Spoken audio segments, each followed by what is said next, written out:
This is the question that haunted Amara Nwosu, the billionaire first lady of an entire nation.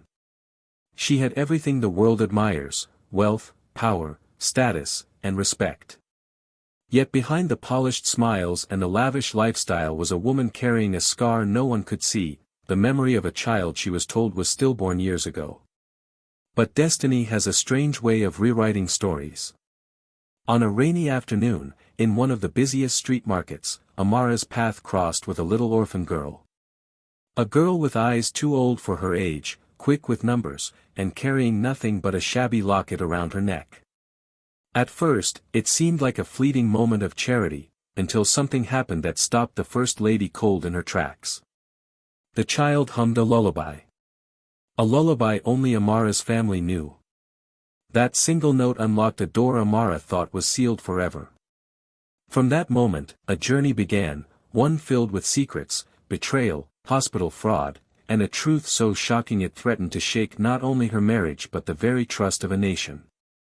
This is the story of how a billionaire first lady met a poor orphan girl, unaware that what she was about to discover would change both their lives forever. The sky over the capital city had turned a muted gray, the kind of restless afternoon where rain threatened but never fully announced itself. The waterfront market was alive in spite of it, stalls buzzing with chatter, the smell of roasted corn and pepper soup thick in the air, bus conductors calling routes at the top of their lungs. Women bargained fiercely over tomatoes while barefoot children zigzagged through the crowd, shrieking with laughter. Through the chaos rolled a black motorcade. Shiny SUVs crept slowly down the narrow road, their tinted windows and sirens drawing attention. The First Lady of the nation, Amara Nwosu, sat quietly in the back seat of the lead car. At 42, she carried herself with elegance, wrapped in a sky-blue lace wrapper and matching head tie. To the watching crowd, she was every inch the untouchable figure of power and grace. But Amara's eyes wandered restlessly. She didn't just see stalls, she saw faces, faces hardened by survival, faces that reminded her of a childhood long before wealth and politics consumed her world. It was then she noticed her. A girl, small, no more than 12, squatted beside an elderly woman's vegetable stall. Her feet were bare, her dress threadbare and torn, but in her hand she gripped a stub of chalk like it was treasure. On a battered wooden board, she scribbled numbers furiously, tallying up the old woman's sales. 5 baskets, each 70, 350. Add the ground nuts, 400. The girl recited the sums confidently, faster than most grown men with calculators. The vendor nodded with approval, handing the girl a piece of yam as payment. Amara leaned forward in her seat. Stop the car. The driver hesitated. Ma'am, this isn't on the schedule. Stop, she repeated firmly. The SUV eased to the side of the road. Bodyguards immediately stepped out, scanning the crowd. Vendors craned their necks to see. A first lady stopping in the middle of a market was not something you saw every day. Ignoring the murmurs, Amara stepped into the drizzle. The smell of wet earth filled her nose as she crossed toward the stall. The girl looked up, startled, her big brown eyes guarded but sharp. What are you doing? Amara asked softly. The girl straightened her shoulders. Helping Mama count. She gives me food. Amara smiled faintly, struck by the child's quiet dignity. Her gaze flicked to the thin string around the girl's neck, where a small locket dangled. As the girl shifted, the locket swung open briefly, flashing something faded inside. Before Amara could ask, a baby's cry pierced the air. A young mother at a nearby stall rocked her infant, trying desperately to soothe him. Instinctively, Amara began to hum, a soft, lilting lullaby, one passed down from her own mother. The girl froze. Her lips parted, and then, without hesitation, she hummed the next line. Perfectly. Amara's breath caught. She felt the ground shift beneath her. Her knees bent, and she crouched to meet the girl's eyes. Her voice trembled. Child, how do you know that song? The girl blinked at Amara, uncertain whether she had done something wrong. Her small fingers instinctively reached for the locket at her chest, gripping it tightly as though it were a shield. "It's just a song," the girl muttered defensively, stepping back a little. "Mama used to hum it before she went away." Amara's heart thudded.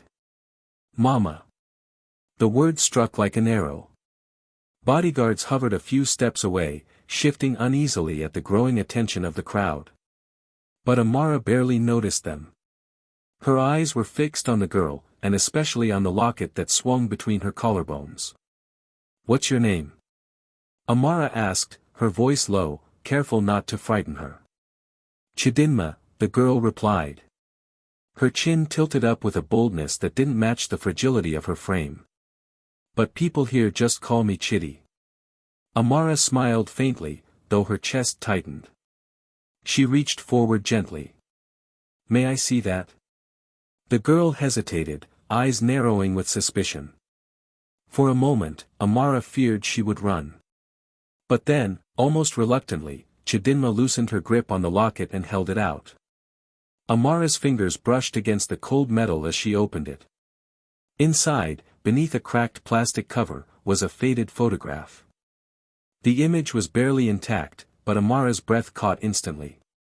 It was a baby. A baby swaddled in a white cloth, with a distinct birthmark near the left temple.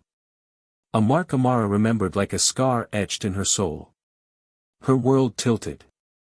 12 years ago, she had given birth to a daughter. She had been told the child was stillborn, that there was nothing to bury, only ashes to scatter in grief. She had mourned for months, her husband's political rise forcing her to grieve silently while the world celebrated his victories. But here, standing before her, was a child with the same eyes, the same mark. Her throat closed. She pressed a hand to her lips to stop the sob that threatened to escape. "Where did you get this locket?" Amara whispered. Chidinma glanced around nervously, sensing the weight of the question. "It was Mama's. She said it was the only thing my real mother left me before she died. I keep it always, because Mama said it's proof that I belong somewhere." Amara's knees weakened. The market noise faded into a dull roar. Her hands trembled as she shut the locket, returning it carefully to the girl's chest.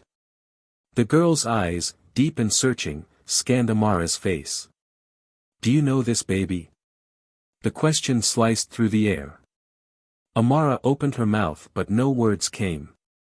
The truth was like fire in her throat, yet the fear of what it meant, the weight of consequences if anyone overheard, rooted her tongue. Instead, she forced a smile, though tears brimmed in her eyes. "You are very brave, Chidi." Her security detail stepped closer, whispering, "Ma'am, we should leave. The crowd is getting too close." Amara nodded absently, but her gaze never left the girl. As she turned to leave, her heart screamed what her lips could not say. "That child is mine." The motorcade pulled away from the market, tires splashing through shallow puddles. Inside the SUV, Amara sat stiffly, her manicured hands clasped so tightly that her knuckles whitened. Her face betrayed none of the storm raging inside her, but her heart felt like it was breaking in slow motion. She could still see the girl's eyes in her mind, eyes that looked hauntingly like her own reflection. And that locket, the birthmark. It was impossible to ignore. "Ma'am, are you all right?" her assistant asked from the front seat, glancing nervously through the rearview mirror. Amara forced her voice to remain calm. "Yes. Just, tired." But she was anything but tired. The car carried her back to the marble gates of the presidential villa, where soldiers saluted as the convoy rolled through. Inside, everything gleamed, polished floors, chandeliers, hushed corridors lined with portraits of leaders past. It was a palace of power, yet Amara felt like a prisoner trapped in gilded walls. She dismissed her staff with a wave, retreating into her private chambers. The door shut behind her, and for the first time all day, she allowed the mask to fall. She sank onto the velvet couch, buried her face in her hands, and let out a sob she had held back for 12 long years. Could it be true? Her mind traveled back to that hospital night, a night cloaked in confusion and grief. She remembered the sterile smell, the whispers of nurses, the sympathetic voice of the doctor, "We're sorry, Madame Nwosu. The child did not survive." Her husband, newly elected senator then, had clasped her hand firmly, whispering, "We must move forward. Don't let this break you." And so she hadn't. At least, not outwardly. But inside, she had carried a graveyard in her chest. Now, she could no longer ignore the cracks in that story. She rose abruptly and walked to her vanity. From a hidden drawer, she pulled out a small silver box. Inside were relics of that night, the hospital band with her name, a faded discharge slip, and a single ultrasound photo of her unborn child. She traced her finger over the faint outline, the small curved head. The birthmark. The same one she had just seen on Chidinma. A knock startled her. It was her most trusted maid, Mama Grace, who had served her since before the presidency. A kind-eyed woman in her 60s, she entered quietly, holding a tray of tea. But when she saw Amara's tear-streaked face, she set it down gently and knelt. "My daughter," Mama Grace whispered in Igbo, her tone thick with concern, "why are you crying?" Amara hesitated, then choked out, "Mama Grace, what if the child they told me was dead, is not?" The older woman froze. A silence heavy as stone filled the room. Her eyes darted away, as though she had been expecting this question for years. "Mama Grace," Amara pressed, voice trembling, "tell me the truth. What really happened that night?" The old woman's lips parted, but no sound came. Her eyes glistened. She knew something. And Amara felt her world tip further into the abyss. Mama Grace lowered her gaze, her fingers knotting into the folds of her wrapper. For years she had carried a burden she dared not speak. But Amara's trembling voice, her tear-streaked face, made it impossible to hide any longer. "Madam," she began softly, her tone breaking under the weight of memory, "the night you delivered your baby, something was not right." Amara's breath caught. "Not right? What do you mean?" Mama Grace hesitated, then spoke with deliberate care. "I was there, outside the ward. They told us the child did not survive. But I remember the cries, faint, but there. A baby's cry cannot be mistaken." Amara's heart slammed against her ribs. A cry. Her hands gripped the armrest tightly as Mama Grace continued. "Moments later, your husband and the chief doctor spoke privately. I could not hear every word, but their faces. Madam, they looked troubled, like men hiding fire under their clothes. Then suddenly, they announced the baby was gone." "No," Amara whispered, shaking her head. "That can't be. They brought me ashes, they made me bury them." Mama Grace's eyes glistened. "Who gave you those ashes? Think carefully." Amara's mind reeled. It had been her husband's aide, pressing a small urn into her hands while murmuring rehearsed condolences. She had been so broken, she hadn't questioned it. A sickening chill spread through her body. "Why would they lie?" she asked in a strangled voice. "Why would they say my baby was dead?" Mama Grace hesitated again, then leaned closer, whispering as though the walls themselves had ears. "Madam, there were whispers in the hospital that night. That the baby was taken away, not lost. Some say, your husband ordered it." Amara's world tilted violently. Her husband? The president? The man who had sworn to build a legacy with her? The thought carved into her like a blade. "But why?" she demanded. "Why would he take my child?" Mama Grace shook her head. "I do not know for certain. But I know this, power makes men do strange things. A baby, born at such a time, maybe he feared scandal, or that the child was not perfect. Only God knows what reason he had. But madam, you must seek answers where it began, at the hospital." Amara stood abruptly, her silk gown swishing against the floor. Her breathing was uneven, her chest heavy with disbelief. But beneath the fear was a growing fire. No more silence, she muttered. If there is even a chance that girl in the market is mine, I will find out. Her reflection in the tall mirror caught her eye. The first lady of a nation stared back, not the broken mother of 12 years ago. This Amara had power. Influence. Resources. She straightened, wiping her tears. Tomorrow, I will go to that hospital. Quietly. No aides.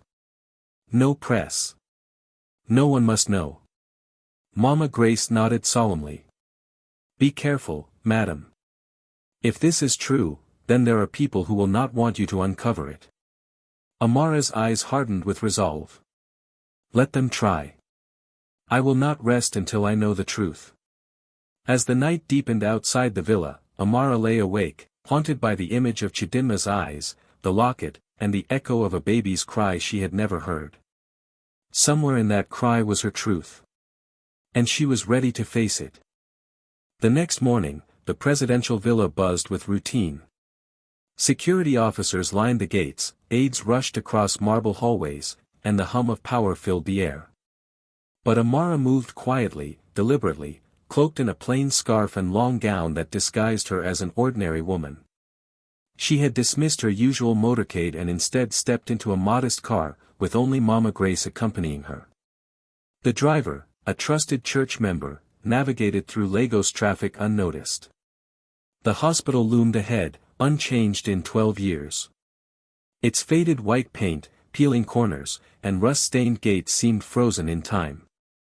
But for Amara, it was a graveyard of memories. As she stepped inside, her chest tightened at the sterile smell of disinfectant. The walls echoed with voices and hurried footsteps. Memories of pain, fear, and grief came flooding back. Mama Grace, she whispered, gripping her companion's hand, I need to find someone who was there that night. Mama Grace nodded knowingly. There is one nurse. Nurse Ifeoma. She never left. If anyone remembers, it is her. They found her in a small office, sorting patient files.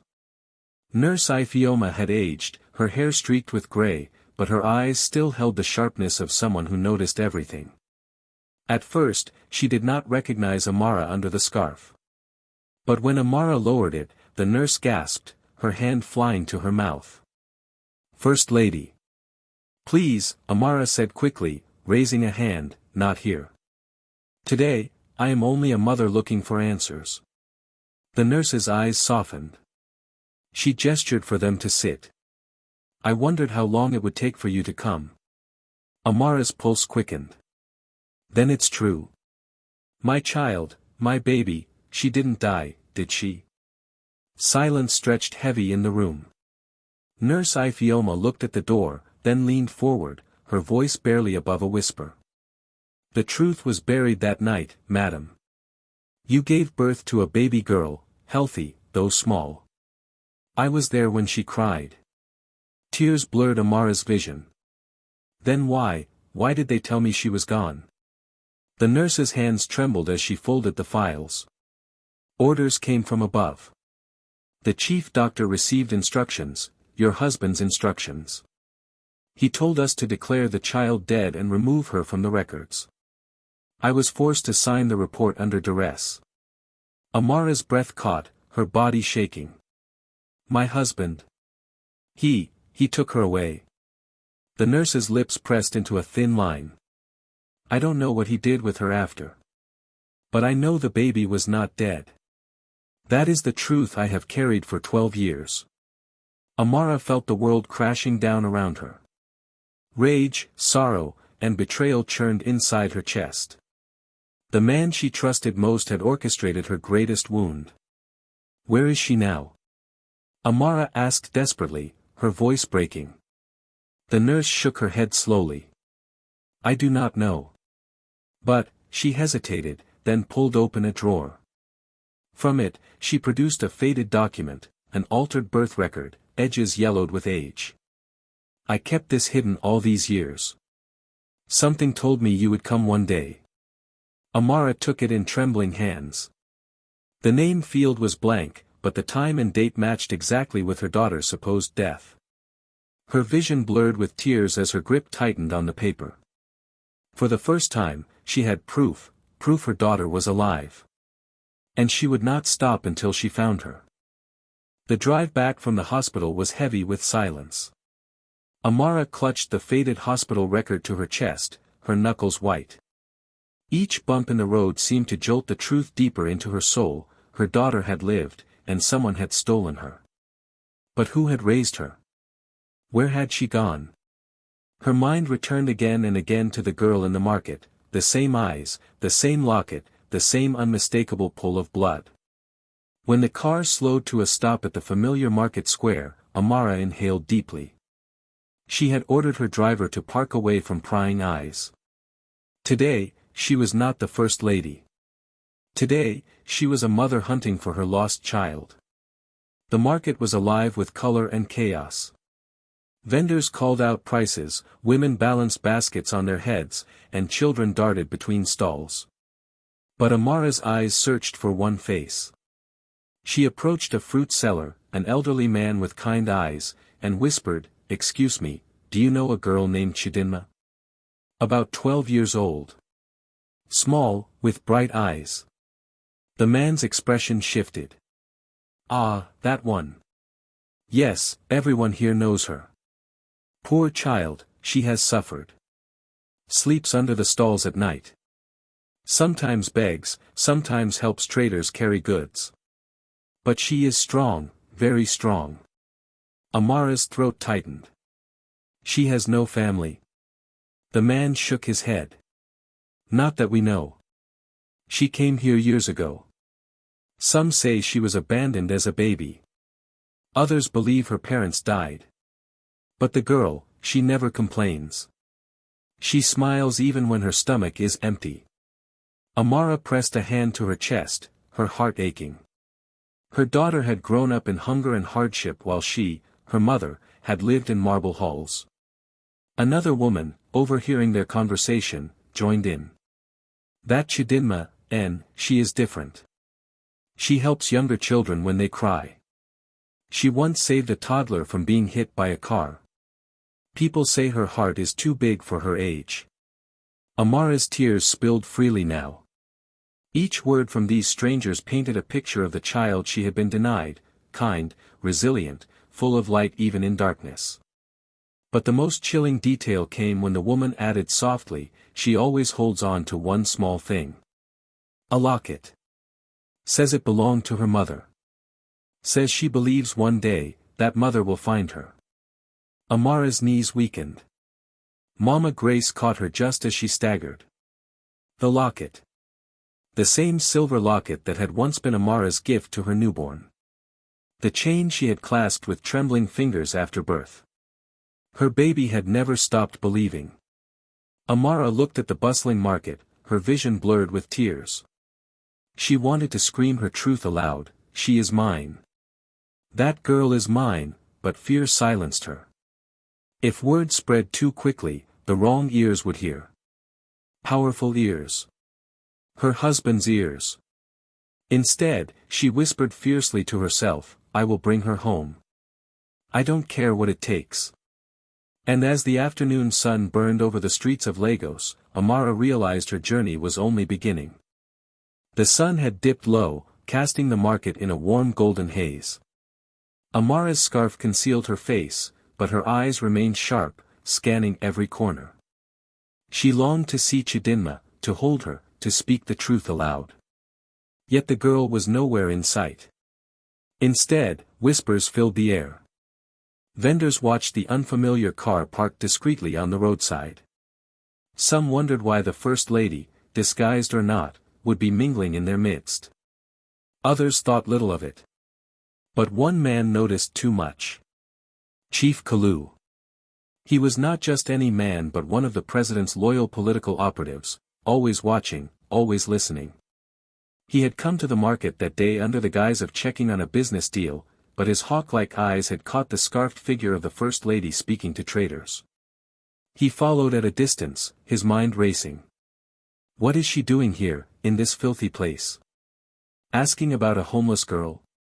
As Amara and Mama Grace left the fruit stall, Kalu slipped behind a group of men unloading yams, careful to remain unseen. He overheard the whispers of vendors, their talk of the poor orphan, Chidinma, the girl with a locket. His heart stilled. He remembered something. Years ago, the president had whispered to him in confidence after a tense night at the hospital, "The child is gone. Erased. No trace must ever remain." But here was the First Lady, 12 years later, sniffing around for a girl who shouldn't exist. Kalu's lips curled into a sly smile. He reached for his phone, hesitating for a moment. Should he inform the president immediately, or should he dig deeper first? Information, after all, was power. Meanwhile, Amara walked hurriedly back to the waiting car, clutching the memory of the locket in her mind. She didn't notice the shadow trailing her steps. Inside the car, Mama Grace whispered urgently, "My child, we must be careful. If your husband truly ordered this, then others are watching. Your search will not stay hidden for long." Amara nodded, but her resolve only deepened. "Let them watch. I am not afraid anymore. I will find my daughter." As the car pulled away, Kalu watched it vanish into the Lagos traffic. He lit a cigarette, the smoke curling around his sly grin. "Chidinma," he murmured to himself. "So that is her name. And the First Lady is desperate to find her." He knew then what he would do. He would keep the secret from the president, for now. Instead, he would find the girl first. If he could control the girl, he could control Amara. And if he controlled Amara, he controlled the president. For the First Lady, it was a mother's search. For Kalu, it had just become a game of power. And unknown to Amara, the closer she got to her daughter, the more dangerous her world was about to become. The market was quieter the next morning. The vendors prepared their stalls, sweeping dust from the ground, arranging fruits and spices in neat piles. Amara sat in her car at the far end, her scarf once again pulled low across her face. Her heart pounded as her eyes scanned the square. And then, she saw her. Chidinma. The girl carried a basket almost too heavy for her small frame, weaving gracefully between the vendors, her bare feet coated with dust. Her hair was tied with a frayed ribbon, and her dress, though old, was neatly patched. Despite the hardship etched into her young face, there was a quiet dignity in her step. Amara's breath caught.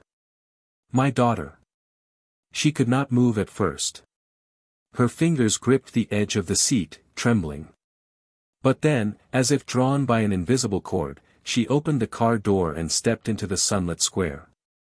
Chidinma noticed her almost immediately. The woman with kind eyes who had asked about her yesterday. The stranger who seemed so familiar. "Good morning, Ma," the girl greeted politely, her voice soft but steady. Amara's throat tightened. She wanted to pull the girl into her arms, to whisper, "I am your mother." Instead, she smiled gently. "Good morning, my dear.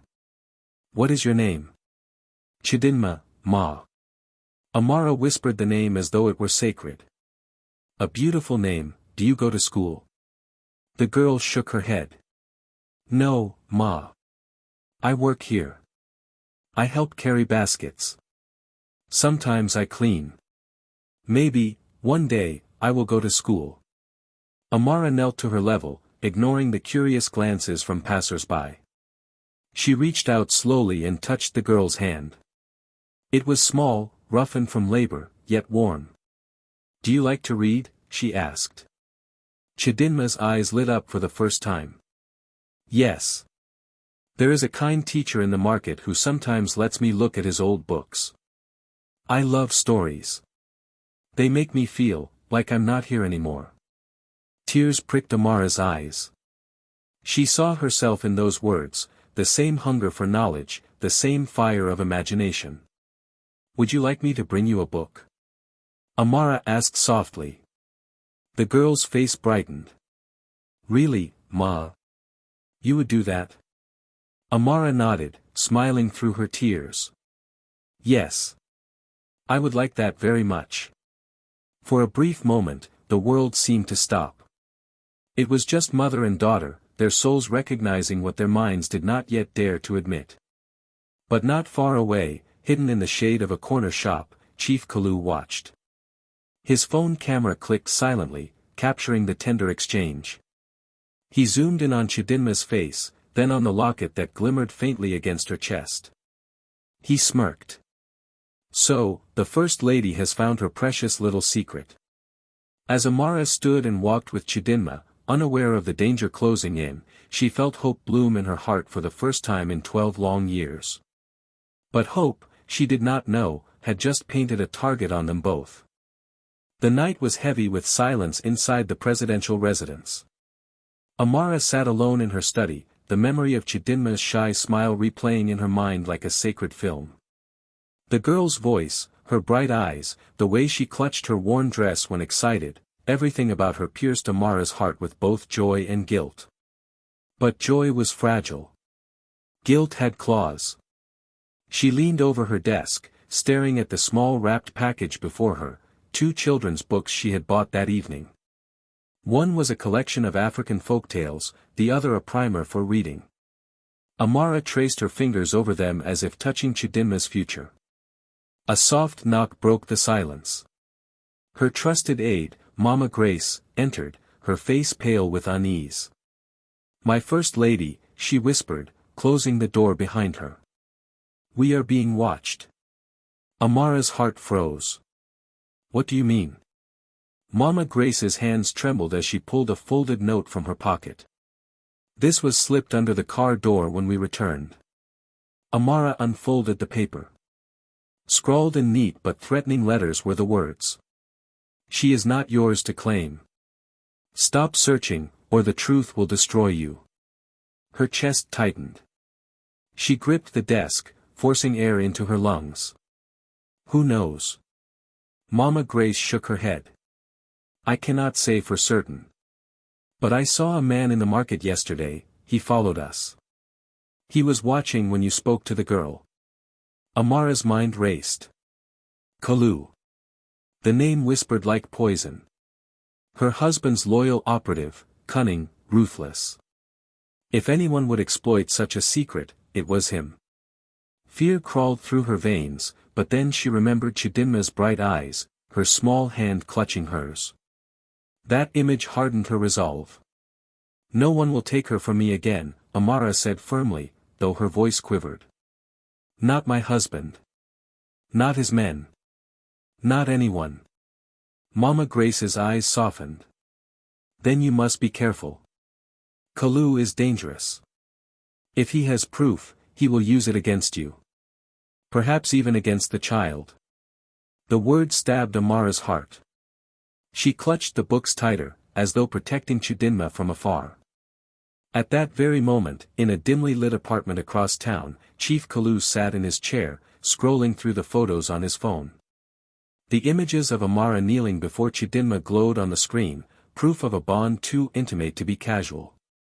He chuckled darkly. "The First Lady has secrets. Secrets worth gold."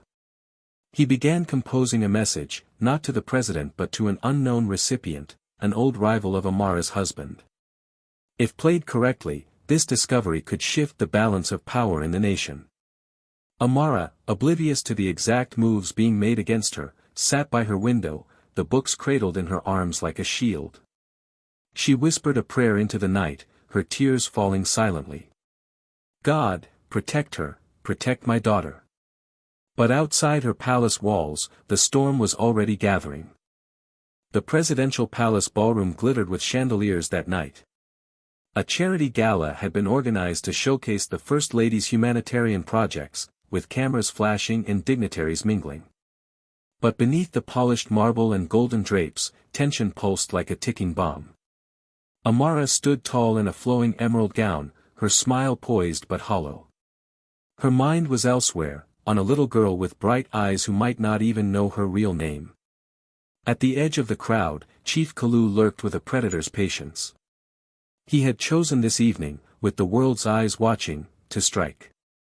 In his breast pocket rested a sealed envelope. Inside were photographs of Amara kneeling before Chidinma, touching her hand with unmistakable tenderness. Proof of a secret connection.